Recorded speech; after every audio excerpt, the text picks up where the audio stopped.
Christophe Carniel, bonjour. Bonjour. Nous sommes à la Ligue française de rugby, dans le 17e à Paris. Vous allez présenter aux investisseurs votre introduction en bourse. Vous êtes le PDG de la société Vogo, le fondateur de cette société. On parle avec vous de Sportech. De quoi s'agit-il quand on parle de Sportech, de technologie de sport qu'on peut mêler dans un stade? Alors, je dirais un peu à l'image de termes qu'on connaît déjà, comme les biotech ou les medtech ou les fintech. Il y a effectivement depuis quelques années l'émergence d'un secteur qui allie à la fois le sport, l'économie du sport et la technologie.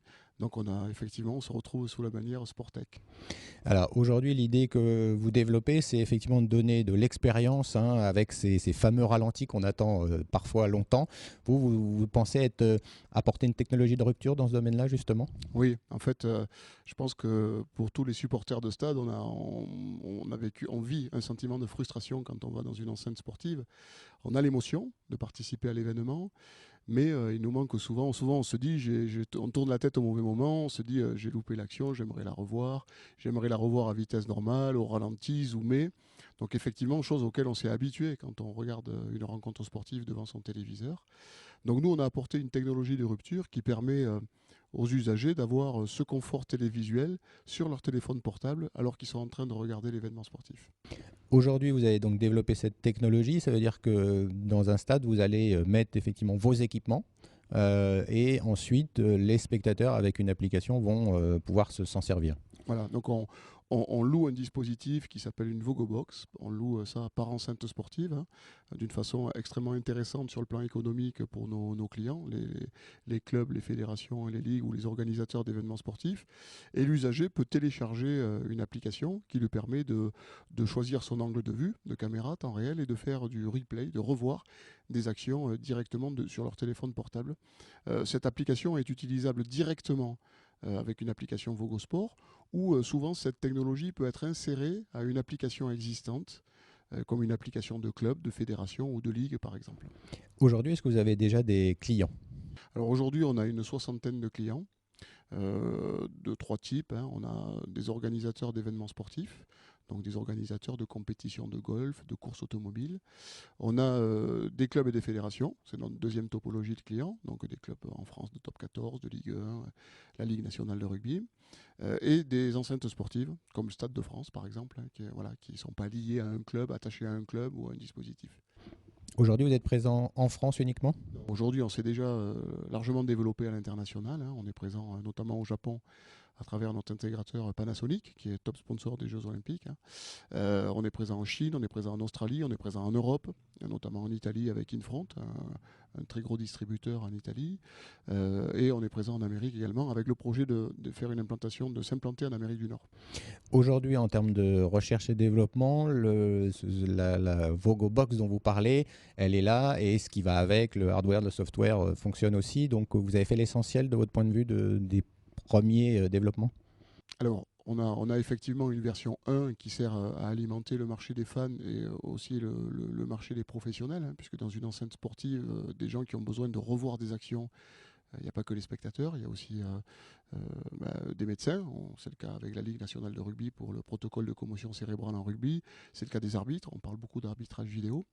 Donc on a une première version qu'on commercialise d'ores et déjà aujourd'hui. Mais je dirais la R&D, c'est le moteur du développement de notre entreprise.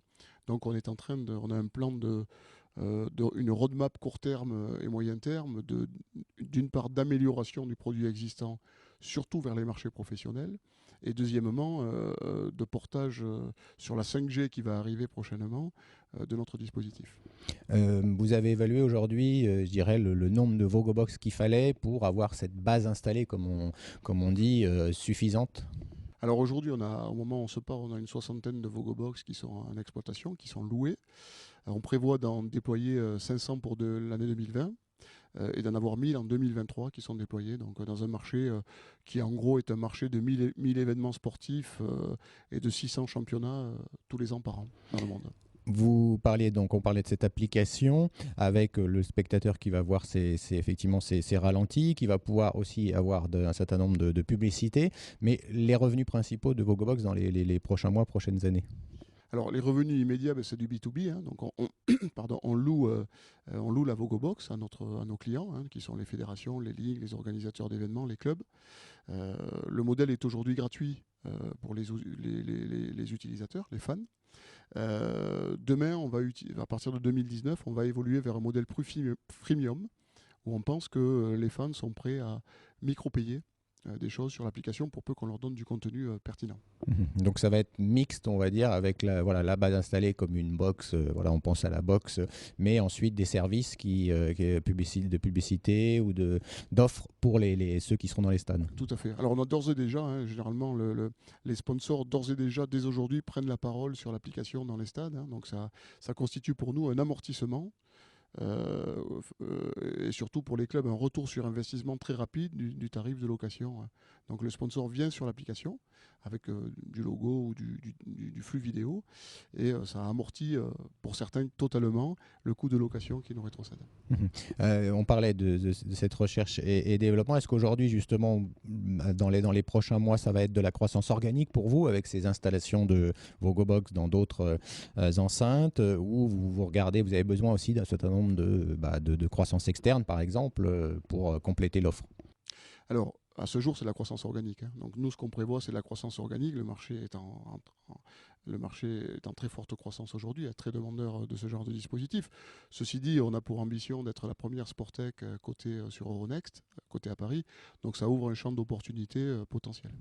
La levée de fonds sur Euronext Growth, pour vous, principalement, elle va servir à quoi pour terminer? Alors, la levée de fonds, elle sert dans 4 axes majeurs. Le premier, c'est nous développer commercialement sur le plan international, donc par notamment l'embauche de personnes, de talents, et une implantation sur le continent nord-américain en 2019. La deuxième partie, ça c'est en gros pour un gros tiers de la levée de fonds. Le deuxième gros tiers, c'est le financement des VogoBox, puisqu'on en reste propriétaire, on la propose à la location, donc il faut financer le parc. C'est un deuxième gros tiers, une quinzaine de pourcents pour la recherche et développement, donc qu'on souhaite conserver de façon active, et les 15 derniers pourcents pour une diversification de notre activité vers 3 marchés, que sont les défilés de mode, les concerts et l'e-sport. Voilà, effectivement, donc on aura l'occasion d'en reparler et de suivre votre aventure en bourse. Merci Christophe Carniel. Merci à vous, monsieur.